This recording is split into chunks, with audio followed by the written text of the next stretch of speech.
ng Central Luzon ngayong araw. Operasyon ng kauna-unahang OFW hospital ng bansa magsisimula na ngayong Hulyo. Paglilinis sa city government mula sa korupsyon kasama sa prioridad ni City of San Fernando Mayor Vilma Caduag. Bayan ng Santo Tomas, planong palibutan ng dike upang mapigilan ang pagpasok ng tubig mula sa iba't ibang lugar sa Pampanga. Makabebe Mayor Bobong Flores, handa na raw magretiro sa politika upang bigyang daan ang kandidatura para alkalde ng kanyang anak sa 2025. At dalawang karehiyon nanguna sa architect licensure exam nitong Hunyo.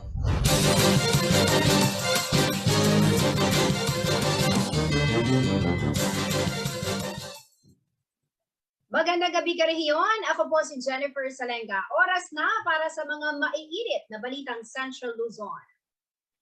Sa opisyal na pag-upo ni City of San Fernando Mayor Vilma Caduag, isa po sa mabigat na punto na binigyan din niya sa kanyang inaugural address ay ang paglilinis sa city government mula sa korupsyon at pag-aayos sa mga sistemang nagpapabagal umano sa galaw ng serbisyo ng lokal na pamahalaan.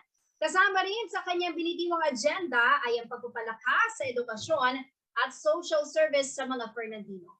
Si Jenna Lumbang Parungaw ang may balita.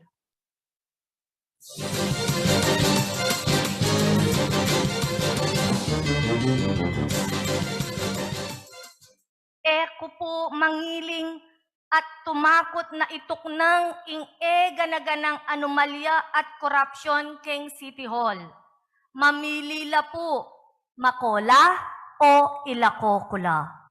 Umpisan tanay ngeniing pamagbayo kareng baluktot aakasanayan, pamagbayo kareng dapat amakabayat keng panyulong tamo.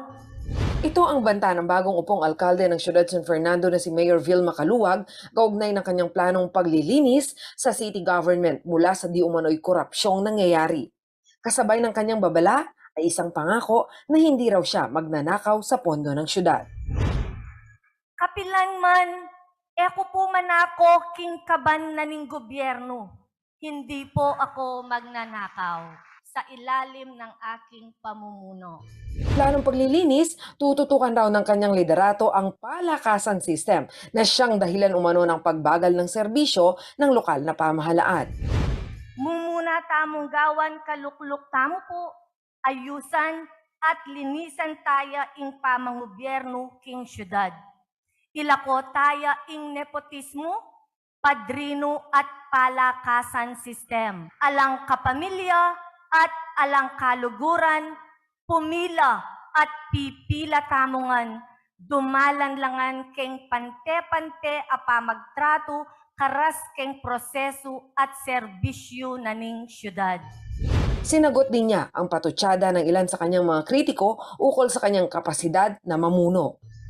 Eko po pwedeng sabyan na biyasa ko at eko pwedeng magbyasa-byasa kening liban ko. Pero metong mo po ing asabi ko, biyasa ko pong makiramdam kareng mas atinbelwan kanako basta para keng balen tamo. Sa kanyang unang termino bilang alkalde, ang slogan na titindigan umano ng kanyang administrasyon ay ang Fernandino ka, kayabe ka. Dito palalakasin umano ang social services gaya ng financial assistance program, feeding program at relief.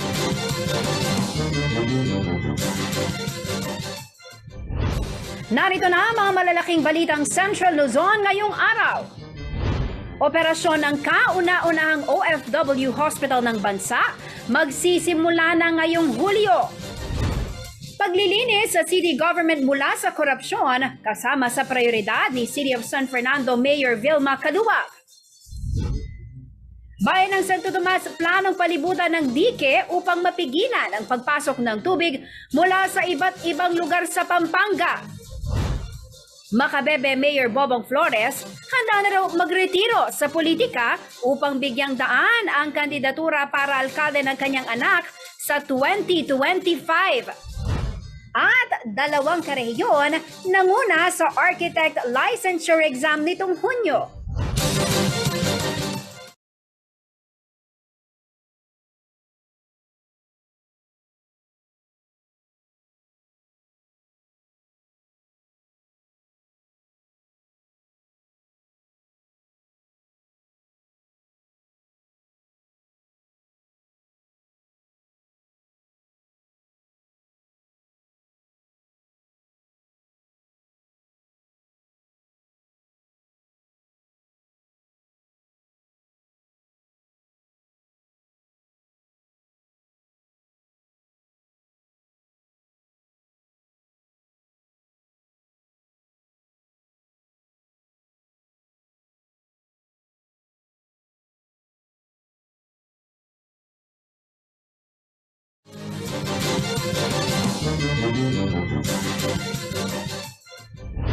Narito na ang mga malalaking balitang Central Luzon ngayong araw. Operasyon ng kauna-unahang OFW Hospital ng bansa magsisimula na ngayong Hulyo. Paglilinis sa city government mula sa korupsyon kasama sa prioridad ni City of San Fernando Mayor Vilma Caluwag. Bayan ng Santo Tomas planong palibutan ng dike upang mapigilan ang pagpasok ng tubig mula sa iba't ibang lugar sa Pampanga. Makabebe Mayor Bobong Flores handa na raw magretiro sa politika upang bigyang daan ang kandidatura para alkalde ng kanyang anak sa 2025. At dalawang karehiyon nanguna sa architect licensure exam nitong Hunyo.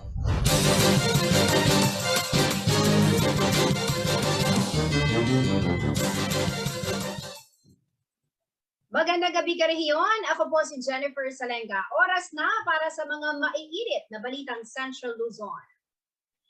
Sa opisyal na pag-upo ni City of San Fernando Mayor Vilma Caluwag, isa po sa mabigat na punto na binigyan din niya sa kanyang inaugural address ay ang paglilinis sa city government mula sa korupsyon at pag-aayos sa mga sistemang nagpapabagal umano sa galaw ng serbisyo ng lokal na pamahalaan. Kasama rin sa kanyang binitiwang agenda ay ang pagpapalakas sa edukasyon at social service sa mga Fernandino. Si Jenna Lumbang Parungaw ang may balita.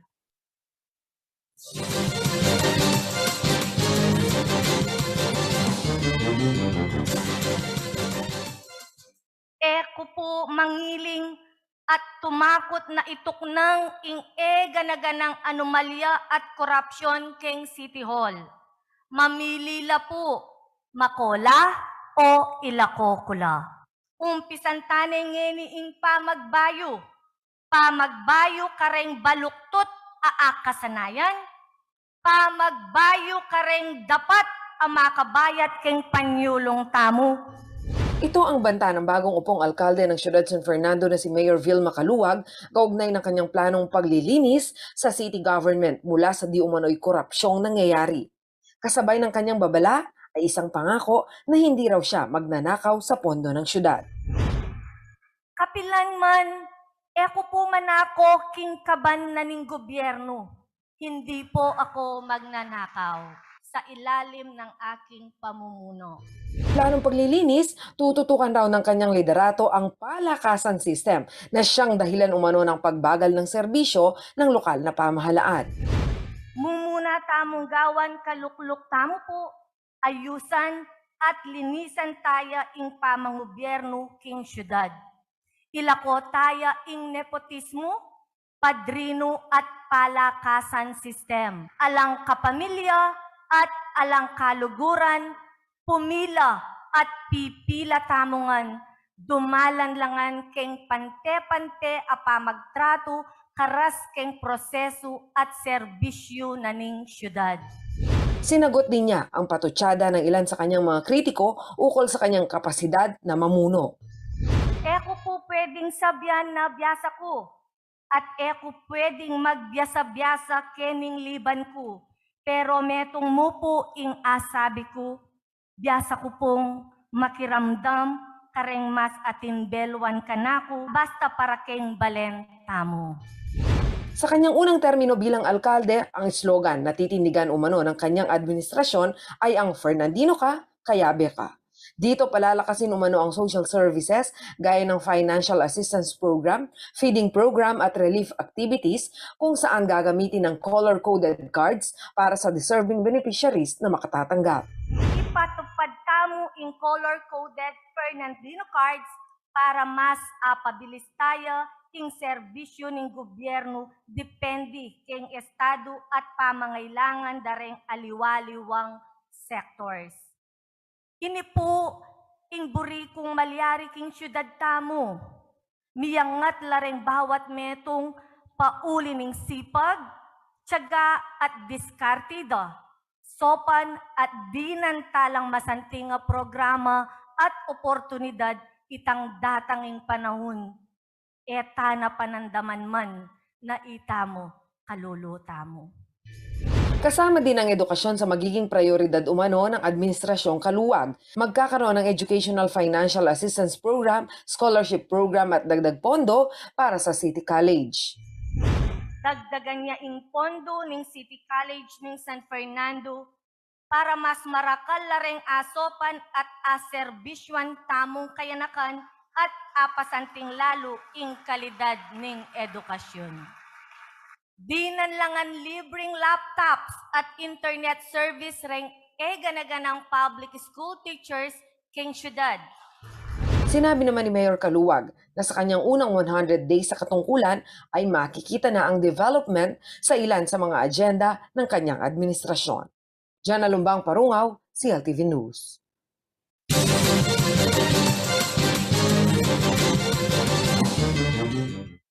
Nanumpa na si re-elected Angeles City Mayor Carmelo Pogi Lazatin Jr. at mga miyembro ng 19th Sangguniang Panglungsod ngayong hapon sa Barangay Kutod kung saan po nakakuha ng mataas na boto ang alkalde. Tapok sa mga pangako ng alkalde ang pagpapalakas ng lokal na ekonomiya at ligtas na komunidad. Si Paulo G. Santos sa Madalita.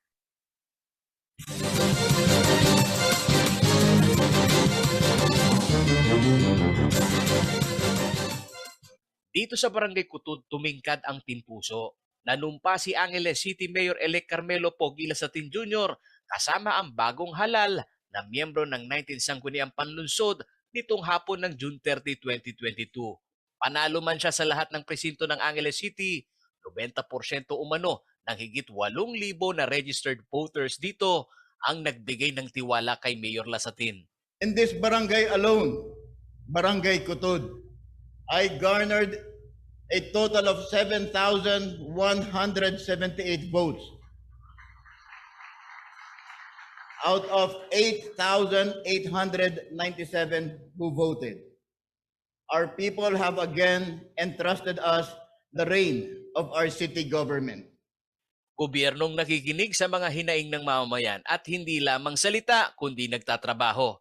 Ito ang tiyak umanong maaasahan sa ikalawang termino niya. At sa mga ibinida niyang proyekto, una niyang binanggit ang paglalaan ng 100 million pesos para sa recalibration ng command center na pagdaragdag ng CCTV camera sa lungsod. I will appropriate 100 million for the installation of additional CCTV cameras to address the blind spot throughout the city.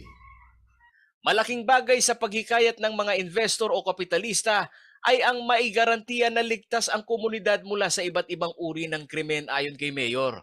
Mula sa disaster at crime response sa syudad, ayon kay Lazatin, itutulak ng kanyang administrasyon na mapagbuti ang bilis ng pag-aksyon ng Disaster Management Team at PNP sa pamamagitan ng 911 hotline.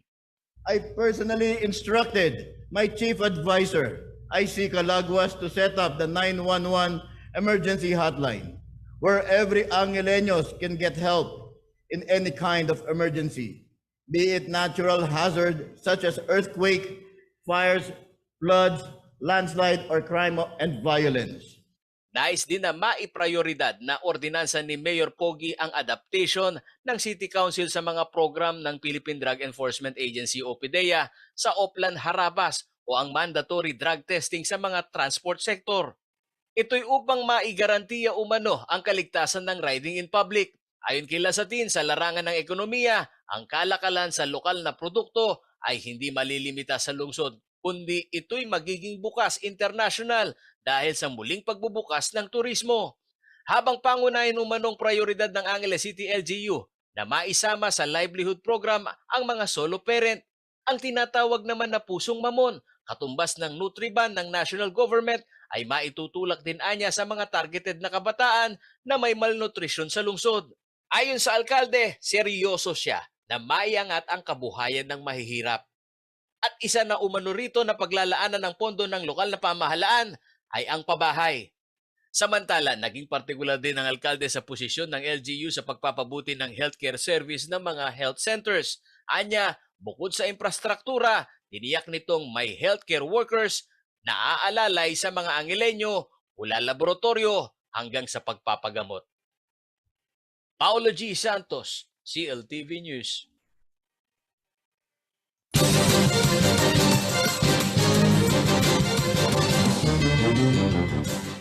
Manatiling nakatutok at magbabalik ng CLTV News.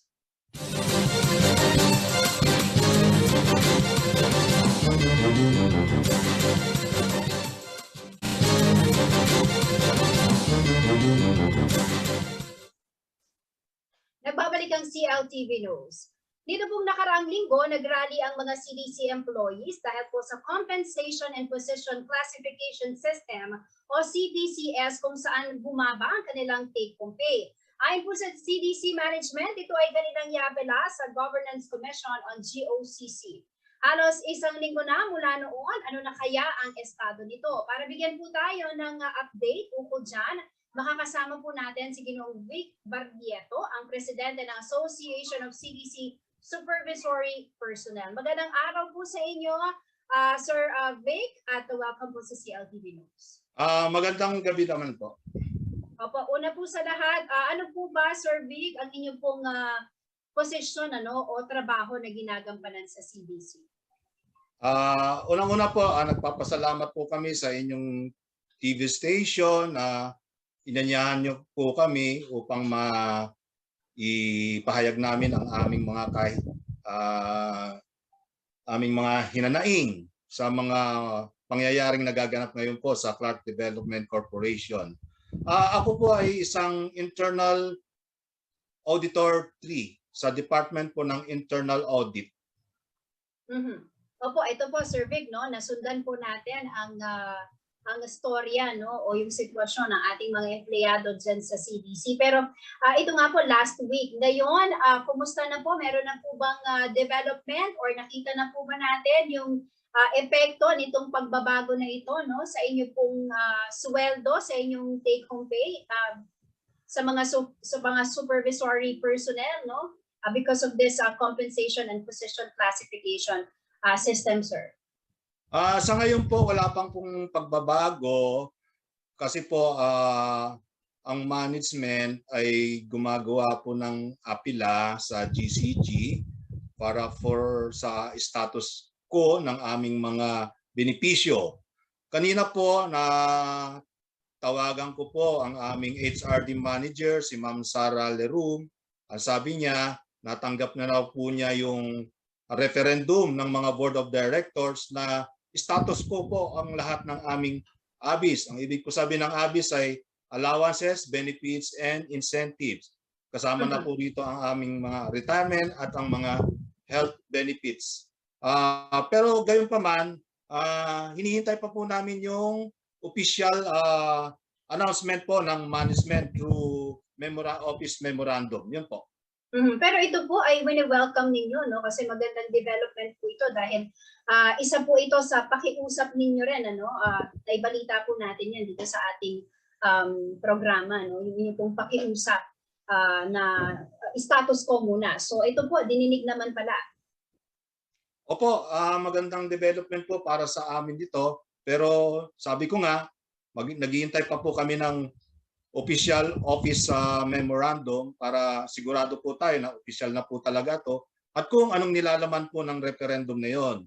So magandang development po to. Katunayan kanina nag-walk na naman ang mga empleyado. So in-air na rin po namin ulit ang aming mga hinanaing sa management at saka nagsalita rin po ako na umapila rin po ako sa ating mahal na Pangulong BBM. Opo. Sir Vic, nagpahayag naman po ng suporta in a way ang management po ng CDC dahil nabanggit po nila na willing naman silang iapela ito pong concern ninyo. Of course para sa kapakanan ng lahat ng mga manggagawa dyan sa CDC. Ano na po ang update tungkol dito? Ano po ang estado po nito ngayon? Can you give us an update? Meron na po ba silang ibinigay na development sa inyo dito po sa hakbang na ginawa naman ng CDC management na ito? Yun nga po, nag-referendum na po yung mga board of directors namin na status quo po ang aming mga ABIS ayon po kay Ma'am Sara Lerum ng HRD. Pero yun nga po, naghihintay pa rin po kami ng official announcement through memorandum office of office memorandum po. Opo. And sa mga nakalipas po nating balita dito sa CLTV News, ang union po ng mga empleyado ng CDC ay nagpasa rin ng reklamo sa National Conciliation and Mediation Board naman, kaugnay pa rin po nitong usapin na ito. Bahagi po ba kayo, Sir Vic, dito sa inisyatibong ito? Actually, ang nagsampa po ng kaso sa NCMB, yung pong access sa mga rank and file, union po yun ng rank and file. Kami po, ang union po namin ay sa supervisory. Katunayan po, meron po kaming nakabinbin na kaso sa Supreme Court since 2012. Hanggang ngayon, wala pang resolution. Ito po ay yung aming CBA na napirmahan na hindi po inimplement. Kasi po nung timing po nung na-promulgate yung RA 10149, hindi na po inimplement yung CBA namin na napirmahan. Kaya kinasuhan po namin sila sa NCMB, dumaan po kami ng arbitration, nanalo po kami sa arbitration. Hindi pa po kontento yung management sa arbitration.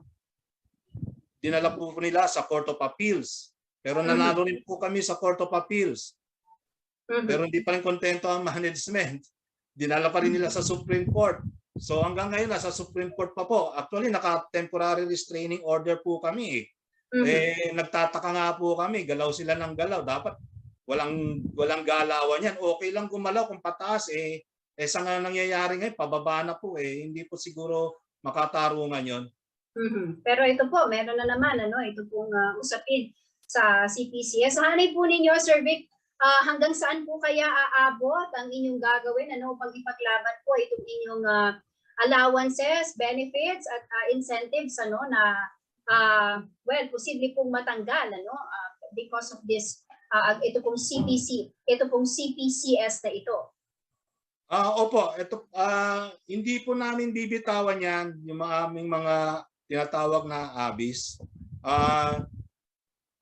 Kung mababa ang aming matatanggap ay hindi po namin bibitawan yan.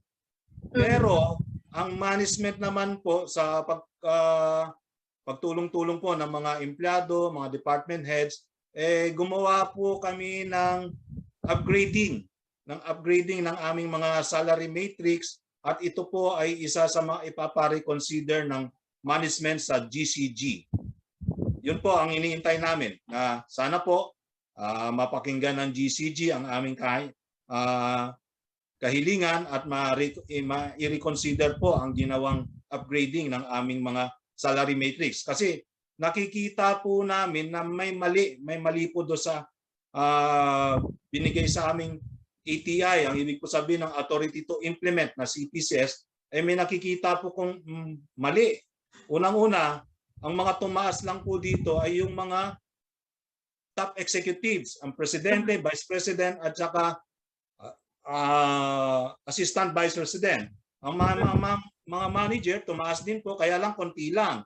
O kakaltasan mo pa ng mga taxes to, wala na rin mangyari. Ang masaklap po ron, dito sa binigay nilang ATI sa amin, from assistant manager down to rank and file, negative po lahat kami. Ang pinakamasakla po rito, yung pinakamababa rito sa amin mga utilities namin mababa na nga ang sweldo, nag-negative 30% ang ibinaba ng sweldo nila sa binigay nilang ATI sa amin. Kaya ito po inaapila namin, gumawa kami ng upgrading at isasubmit po sa GCG for reconsideration. Opo.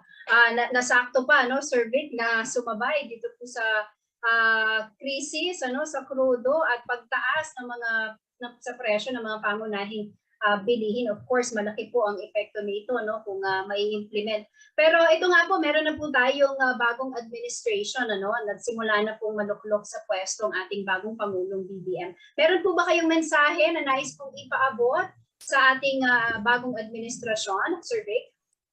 Opo, meron po kaming apila. Pwede ko po ang basahin ang apila namin? Sige po, baka pwede nyo na lamang po itong kahit banggitin lang Mabilis lang po ito, mabilis lang. Naman po ang ating oras. Okay, ito po, ang apila po namin. Development Corporation ay umaapila sa ating mahal na Pangulo ng Pilipinas na si Pangulong Ferdinand Romualdez Marcos Jr. o si Presidente BBM na pakinggan ang aming hinanaing. Una, ihinto ang pagpapatupad ng CDC CPCS, Compensation and Position Classification System, sapagkat ito ay maraming kamalian. Pangalawa, igalang ang mga benepisyo ng mga manggagawa ng CDC na nakuha sa pamamagitan ng CBA, Collective Bargaining Agreement, sa loob ng 3 dekada. Pangatlo, irespeto ang karapatan ng mga manggagawa ng CDC na makipag-CBA dahil kami ay nasasakupan ng DOLE at hindi ng civil service. Pang-apat, pag-aralan muli ang batas na RA 10149 known as GOCC Act at ang kauna-unahang batas na naipasa noong kapanahunan ng dating Presidente Pinoy at ang EO 150 Approval of CPCS na kung saan ay sinisikil ang karapatan ng mga manggagawa ng non-chartered GOCCs katulad ng Clark Development Corporation na makipag-CBA. Panglima, i-exempt ang Clark Development Corporation bilang isang economic zone authority sa nasabing batas na RA 10149. At panghuli, umaapila din kami sa pamunuan ng GCG, Governance Commission for GOCCs, na pakinggan ang hinanaing ng mga manggagawa ng Clark Development Corporation at ikonsidera ang apila ng CDC management at ng mga manggagawa. Yun lang po. Salamat po. Alright, maraming salamat po at good luck po dito sa inyo pong panawagan at tingnan po natin sa mga susunod na araw, tututukan din po ng CLTV News ang development kaugnay po sa hininga na yan ng mga empleyado dyan po sa CDC. Maraming salamat po sa inyo, Sir Vic Barbieto, ang presidente po ng Association of CDC Supervisory Personnel. Maraming salamat din po. Thank you, sir. Manatiling nakatutok at magbabalik ang CLTV News.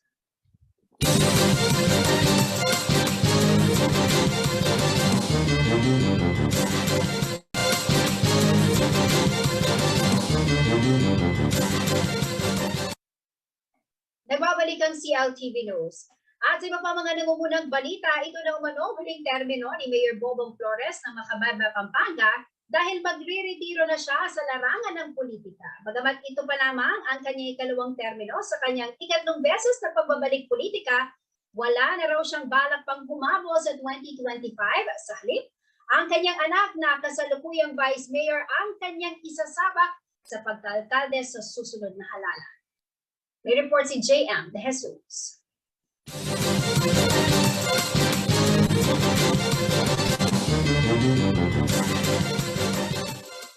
Itong uling buhay ko, talagang binibigay ko lahat ng aking magagawa, lahat ng aking kakayahan, ibibigay ko sa bayan ng Macabebe. Ito ang mga salitang sinambit ng 80 anyos sa si Mayor Leonardo Bobong Flores ng Macabebe. Inanunsyo ni Mayor Flores na ito umano ang huling beses na siya uupong alkalde ng Macabebe, Pampanga. Sumatotal, 8 termino na siya nanungkulan at nagbabalik-balik bilang punong bayan. Hindi na raw niya ahangarin pa ang huling termino sa 2025 dahil napagdesisyonan niya na magretiro na tuluyan sa politika. Ang kanyang anak na Vice Mayor sa kasalukuyan ang siya na umano magtutuloy ng kanilang karera sa politika. 80 na ako eh. Siyempre naman, ito na lang anak ko ang Vice Mayor ko, si Vincent. Yan ang ilalaban kong mayor. Kasi, mabait naman yan. Tsaka alam ko, ipagpapatuloy niya ang mga pangarap ko na ang Macabebe, lalo na yung mga kalsada at saka mga bahay, maraming talagang mahirap na bahay na lumulubog at saka talagang lubog na lubog, kailangan ng tambak. Nitong nakalipas sa mga eleksyon, ang pamilya Flores ang kadalasan naglalaban bilang alkalde at vice-alkalde ng bayan. Gaya ni Mayor Bobong na nakalaban ng kanyang kapatid, na si dati rin Macabebe Mayor Annette Flores Balgan, kaya umiikot sa kanilang angka ng pamamahala sa bayan. Hindi mo maiwasan yan eh. Dahil dito sa Macabebe, wala na yata kaming kalaban, kaya kami na labis mong naglalaban eh. Kaya kasi ang gusto ko dito sa Macabebe, yung Laing Flores, gusto ko maganda ang pangalan. Bagamat magsisimula pa lamang ang kanilang bagong mandato mula sa katatapos sa halalan, nakaplano na umano ang magiging karera ni Vice Mayor Vince Flores para sa 2025 election kung saan papalitan niya ang kanyang ama. Para sa akin naman, handa na ako kasi 9 years na rin naman ako nanungkulan bilang Vice Mayor. Tsaka nandyan naman siya para gabayan din ako. Tsaka yung mga uncle ko nandyan din naman. Bagamat magre-retiro na pagtapos sa 3 taon, gusto umano ni Mayor Flores na magsilbing legasiya ang kanyang mga naging inisyatibo para maibsan ang baha sa bayan. Kasi ang makabebe ngayon, halos na napataas ko na. Meron pa rin akong problema mga 2 o 3 barangay na hindi ko pa napataas. Sisikapit umano niya bago magtapos sa panunungkulan ay matugunan pa ang baha sa ilang pang mga natitirang barangay sa Macabebe. Baba, yun ang problema. Mababa kami talaga, kaya kailangan na mataas yung mga kalsada. JN De Jesus, CLTV News.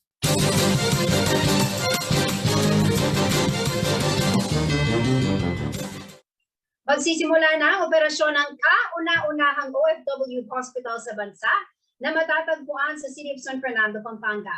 Nakatakda ngayong Hulyo ang full operation nito na nakasentro po sa mga pasyenteng OFW at kapamilya ng mga ito. Narito ang detalye.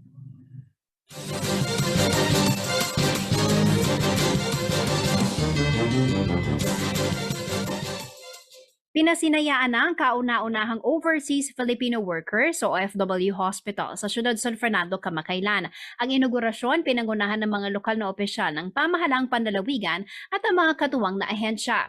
Ayon kay Pampanga Vice Governor Lilia Pineda, bisyo ng Kapitolyo ang proyekto na magbibigay prioridad sa kapakanan ng mga OFW bilang pagkilala sa kanilang mahalagang kontribusyon sa ekonomiya ng bansa. Ang 7-story OFW hospital ay may 104-bed capacity na inilaan upang magbigay ng serbisyo medikal sa mga OFW at immediate members ng kanilang pamilya. Layunin din ng pasilidad na magbigay ng komprehensibo at total health care services sa lahat ng migrant workers kasamang Overseas Workers Welfare Administration contributors, aktibo man o hindi at ang kanilang kwalipikadong legal dependents. Ngayong buwan ng Hulyo, bubuksan na ang 30 beds para tumugon sa mga pangailangang medikal ng mga OFW at ng kanilang mga pamilya. Ngayon po, after today, mabubuksan siya na parang infirmary. Ibig sabihin, pwede hong mag-a-admit ng 30 beds na pasyente. At mag-expand na rin po ang emergency room. No? Hindi po agad-agad, dahan-dahan bubuksan yon. Pagka ganun po, mas palawak na serbisyo mabibigay dahil kami admission na. Dagdag ni Legazpi, unti-untiin ang pagbubukas sa ospital at pagbuo sa medical team nito para sa mas malawak na serbisyo sa mga OFW. That's why we are getting different subspecialties, internists, pediatricians, obstetricians para po mas mapalawak ang serbisyo. Bigyan niyo po kami ng konting panahon para dahan-dahan ma-extend ang mga serbisyo na ibibigay. Sa inisyal na pagbubukas, mga aktibong OFWs muna raw ang prioridad para sa libreng serbisyo medikal. Mas mainam daw na magdala ng ID para mapadali ang proseso. Basta active OFW worker po siya, qualified siyang makatanggap ng libreng serbisyo po ngayon. Asawa, anak at magulang. Kasama po yung mga magulang. Okay. Mga dependent yan. Sa ngayon, 85 ang manpower ng ospital at ang mga bumubuo nito, mga dating OFW din at kanilang mga pamilya, bagay na may tuturing na makabuluhan para sa mga OFW na kanilang pagsisilbihan. Marami sa kanila, former OFW workers, nurses, technicians, mga anak ng mga OFW, mga mag-anak. Kaya parang very meaningful na nangyayari na related sa big pagka-OFW, pagpunta nila sa ospital na to. Samantala, nagpasalamat ang Vice-Gobernador sa dating Pangulong Rodrigo Duterte dahil daw sa proyekto naramdaman ng pagmamahal ng Pangulo sa mga Kapampangan. Kung susumahin daw ang mga proyektong ipinatupad sa probinsya, aabot ng bilyong piso ang halaga. Tiniyak din ni Pineda na hihingi ng suporta ang provincial government ng Pampanga sa iba pang gobernador sa gitnang Luzon upang masustain ang pagpondo sa ospital at masuportahan ng mas maraming OFWs. Dumalo naman sa okasyon ang mga sponsor at mga ahensya na tumulong sa pagpapatayo ng ospital tulad ni na Labor Secretary Silvestre Bello III, Vice Governor Lilia Pineda, Department of Health Undersecretary Leopoldo Vega, Donato Almeda ng Bloomberry Cultural Foundation Incorporated, OWA Administrator Hans Kakdak at incoming Department of Migrant Workers Secretary Susan Ople. Ayon sa mga opisyal, isa ang nasabing proyekto sa mga magsisilbing legasiya na iiwan ng administrasyon ni Pangulong Rodrigo Duterte. Jennifer Salenga, CLTV News.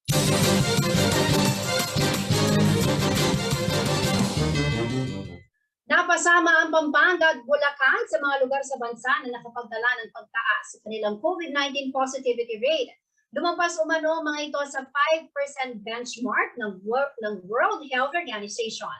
Ang iba pang detalye sa report nito.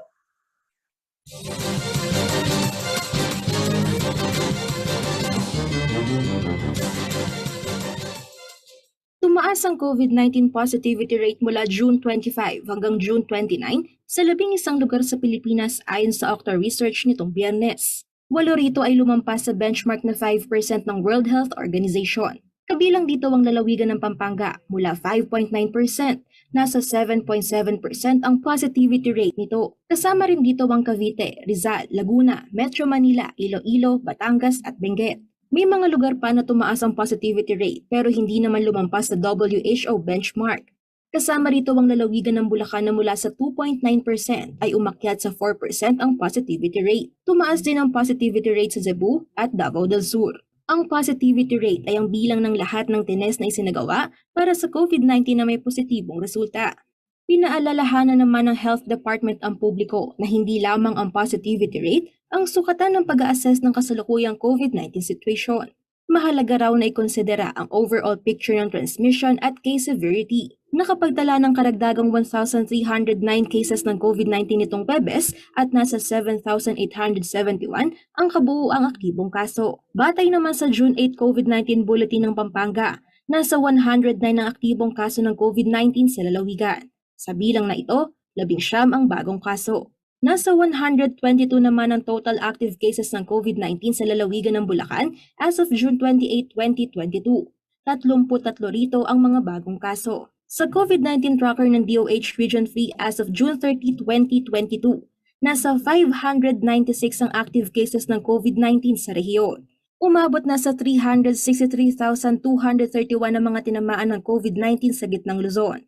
6,727 ang nasawi dahil sa COVID-19. Angelica Cara, CLTV News.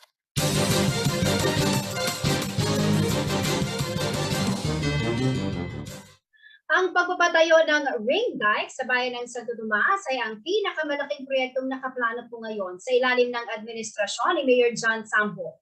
Kailangan umanong mabalibutan ng dike ang bayan upang makontrol ang pagbaba ng tubig mula sa iba't ibang lugar na nagiging sanhi ng pagbaha sa Santo Tomas. Si Jenna Lumbang Parunga, may balita.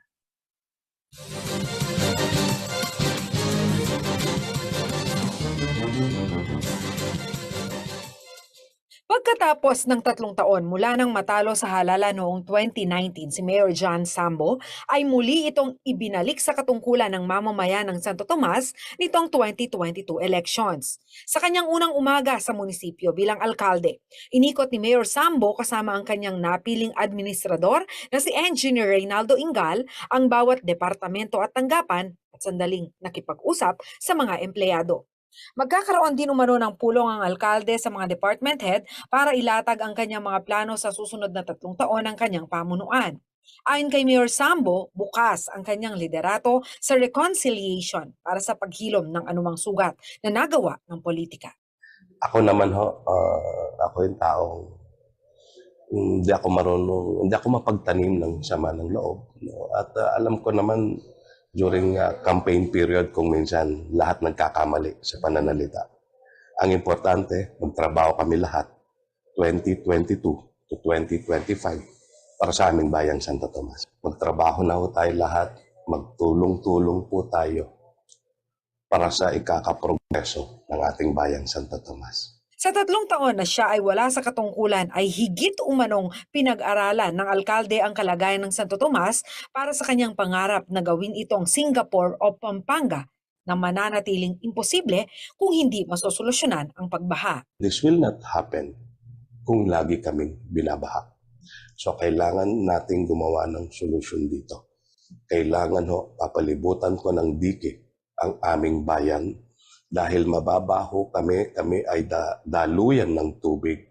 Dahil sa mababang lokasyon ng Santo Tomas, kailangan umano ng proyektong pipigil sa pagpasok ng tubig na nanggagaling sa iba't ibang mga bayan sa norte ng Pampanga. Napalibutan ko ng dike ang aming bayan para hindi pumasok ang imported waters. Imported waters, what I mean is tubig na galing sa ibang bayan, tubig na galing sa dagat tuwing high tide because of climate change.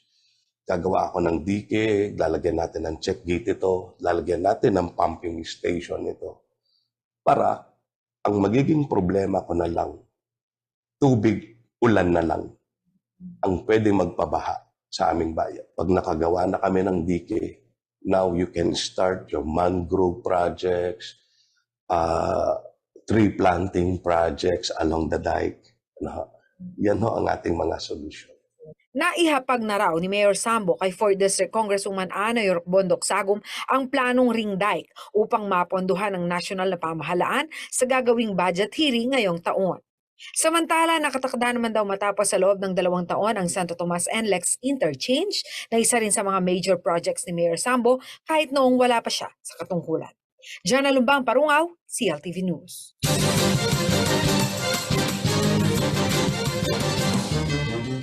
Manatili nakatutok at magbabalik ang CLTV News.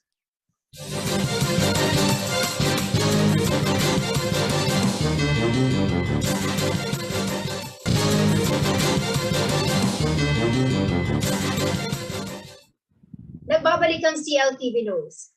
Nanumpa na po si Candaba Mayor Rene Maglangke kay Senator Mig Zubiri para sa kanyang ikalawang termino bilang alkalde habang si 4th District Representative Ana York Bondok ang nanguna sa oath-taking ng mga bagong miyembro ng Sangguniang Bayan.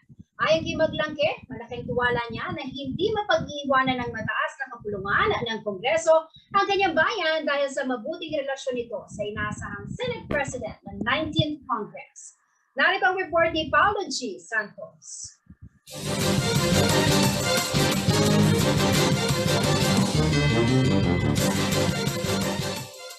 May karapatan ng uupong opisyal na pumili kung sino ang nais niyang magsagawa ng kanyang panunumpa sa katungkulan o oath-taking. At sa senaryo ng sumpaan ng mga opisyal sa Candaba, si Senator Mig Zubiri ang napili ni Candaba Mayor Rene Maglangke na mag-administer ng kanyang oath nitong 1 ng Hulyo. Ayon kay Senator Mig Zubiri, matagal na silang may magandang relasyon ni re-elected Mayor Rene Maglangke, hindi lamang personal kundi pati na sa mga proyektong pakikinabangan ng mga taga-Candaba. Kay Mayor Rene, magaling po si Mayor Rene at saludo po ako sa kanya. Tutulungan po natin siya. Alam mo, nakatulong na ako 2 beses dito sa Candaba ng projects. Pero ngayon, meron na po tayo nakafocus na classroom buildings at yan po ay hopefully ika-groundbreaking namin by early next quarter. Punto ni Mayor Maglangke, mas maigi na sumumpa sa direktang kakilala at malalapitan. Sa kaibigan niyang si Senator Mig Zubiri na inaasahang may leadership bilang Senate President sa 19th Congress, inaasahan na matutulungan sa pagpupondo sa mga educational institution na itinutulak sa kanyang bayan. Mga makakatulong sa atin, inimbitahan natin, pinakita ko kay Senator Migs yung Don Honorio Ventura State University, Candaba Campus, na kailangan pa ng additional building dahil sa ngayon, 1,700 na ang estudyante namin. Na may isang 2-story building kami, pero sabi sinulatan ako ni Dr. Baking, ang presidente ng DABSU, kulang pa tayo, magtulong-tulong tayo ni Congressman Rivi, tsaka si Congresswoman Ana York, tsaka ni Governor Dennis, kung paano madagdagan natin. Kaya yung kaagad ang ibinulong namin. Bida ni Maglangke, may independyente na ang DABSU campus at maisasama na ito sa taunang budget allocation ng national government. Ito'y sa inisyatiba ng mga mambabatas na kanilang nilapitan. Ang DABSU ay isa ng batas, hindi na ito extension, hindi na satellite, kundi regular state university na ang Candaba campus. Kaya sabi ni Senator Mix, tutulong tayo, atabayan ako si Congresswoman Lorna at si Governor, si Congresswoman Ana York at si Governor Dennis, bibigyan kita ng isang building, sabi niya. So, yung tuloy-tuloy na paglaki ng DABSU na pinangarap ko na dito sa Candaba ay magkaroon kahit isang anak lang ang isang pamilya na Candaba yung mapag-aral, nagkakaroon ng katuparan. Sa mga priority project na infrastruktura ng administrasyon ni Mayor Maglangke, for funding na lamang anya ang bypass road. Ito'y kalsada na magkukonekta sa San Simon exit ng North Luzon Expressway. Anya ang mga dadaanan na barangay at komunidad nito ay magiging investment hub ng bayan. Ipinresent nila sa akin, tapos na lahat ng feasibility study for funding na. So nasa Kongreso na at trabaho na ni Congresswoman Ana York at paglalabi ni Governor Dennis Delta Pineda kung paano matun. Dahil nandyan na sa NLEX idudugtong na lang papunta dito. Nakikita ko naman, Multi-year kasi ang mga budget ng mga niyan dahil malalaki, billion ang budget nila na hindi kayang ibigay kaagad ng national government. Samantala, kahit na hindi naging kaalyado sa politika ang bagong halal na Vice Mayor na si Resty Sibug, ay nagbigay ng garantiya sa taong bayan na magiging bahagi umano siya ng administrasyon ni Mayor Maglangke. Yun ay dahil sa inspirasyon na alignment ng local project sa countryside development ng national government. 100% ko po siyang susuportahin sa kanyang mga programa. Sabi ko nga po, kami po ng Sangguniang Bayan, lalong-lalo na ako, newbie po ako. At ang gusto ko lang po to make, sabi ko nga, Candaba Vision 2040. 2040 gawin po namin napakaganda. Plano po namin, roadmap. I-align po namin sa national. I spoke to Congressman Rimpi Bondok at sinasabi nga po niya, we will align our plans, vision sa national. Samantala, para sa panunumpa sa katungkulan ng mga bagong halal na vice-alkalde at ng mga konsehal, ito'y pinangunahan ni 4th District Congresswoman Ana York Bondoc Sagum.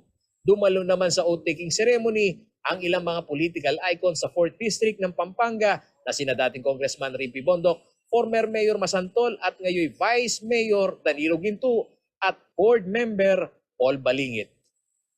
Paulo G. Santos, CLTV News.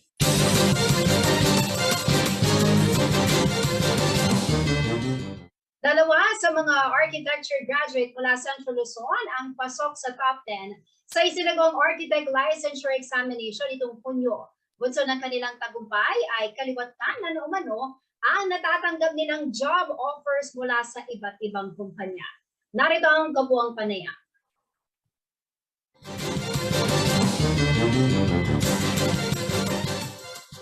Inanunsyo kamakailan ng Professional Regulation Commission na 3,037 sa 4,766 ang nakapasa sa Architect Licensure Examination. Sa libu-libong nagtake at nakapasa sa Architect Licensure Exam, dalawa sa kanila ay taga Central Luzon. Kasama sa successful examinees na nakakuha ng pinakamataas na grado sa June 2022 exam ay si John Scott Garcia Manalo ng University of Santo Tomas na may 81.50 rating at si Micaela Ferrer Grabol ng Bulacan State University. Siya naman ay top 7 at may 81.20 rating.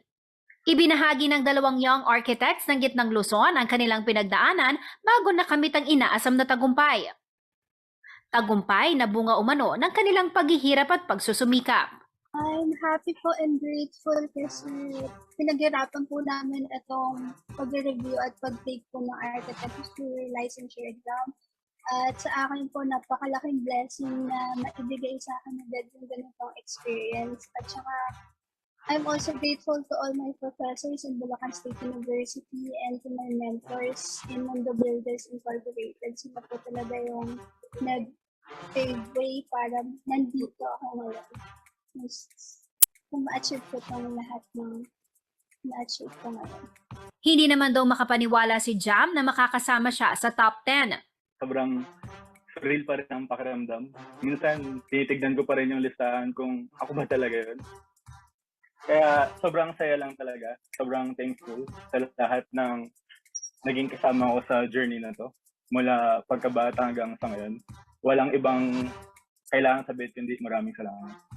Bata pa lamang daw, naniniwala na si Architect Manalo na sa pagsisikap, maaabot ang anumang hangarin sa buhay. Mula elementarya hanggang high school, achiever na siya pagdating sa pag-aaral. Pero hindi raw naging madali ang kursong pinili sa kolehiyo. Gayunman, hindi raw siya nawala ng loob at nagpursige pa sa kanyang pag-aaral. Siguro ang talagang nadala ko lang mula pagkabata is yung pagka-pursigido na hindi ka titigil hanggang di mo nagagawa yung ginood mong bagay. Lahat ng pangarap mong sinabi mo sa sarili mong gagawin mo, hindi ka titigil hanggang di mo ito nakuha. Average student naman kung ituring ni Architect Grabol ang kanyang sarili. Pero ang kanyang pagkuha ng kursong arkitekto, pinaglaanan daw niya talaga ng enerhiya, panahon at pagsisikap. Dahil ito raw talaga ang kanyang pangarap. Marami raw mayaambag ang mga arkitekto hindi lamang sa pagpapaganda ng mga struktura, kundi maging sa iba pang mga bagay. Architecture for me goes beyond just designing aesthetically. Kaya isa po yun sa natutunan ko ng college na parang na-inspire ako kung paano sa may mga arkitekto pwedeng mag-contribute ng solution sa mga social, environmental, and economical problems through architecture. Kaya para sa akin, ito yung isa sa mga tungkulin namin architects. May mga offer na raw ang dalawa mula sa iba't ibang kumpanya pero sa ngayon, pahinga muna raw sila bago sumabak sa trabaho. Payo naman ng dalawang young architects lalo na sa mga naghahanda para sa kanilang licensure exam. Okay to have reviews or to take calls, tsaka trust in God's timing and plans for you. Yung parang pinangahawakan ko na nagre-review po ako. At yung nagbibigay sa akin ng lakas na mag-take ng architect's licensure exam. Hawakan niyo lang yung mga pangarap niyo. Posibleng hindi ito maging madali. Posibleng may lubak, may liko ang dadaanan. Pero magtiwala ka na lahat ng may ambag para papunta sa patungo mong destination. At lagi ko ang sinasabi nung nagre-review, nagdadasal ako na sinasabi kong mahirap pero kakayanin. Hanggang sa lumabas na yung result, sinabi ko ng mahirap pero kinaya. Kaya magtiwala ka lang sa Diyos. Always pray for guidance from the Lord. Give thanks. And in no time, nasa harap mo na yung pangarap mo. Jennifer Salenga, CLTV News. Alamin naman natin ang magiging lagay ng panahon mula kay Ginoong Manny Esquela, ang Chief Weather Forecaster ng Pag-asa Florida.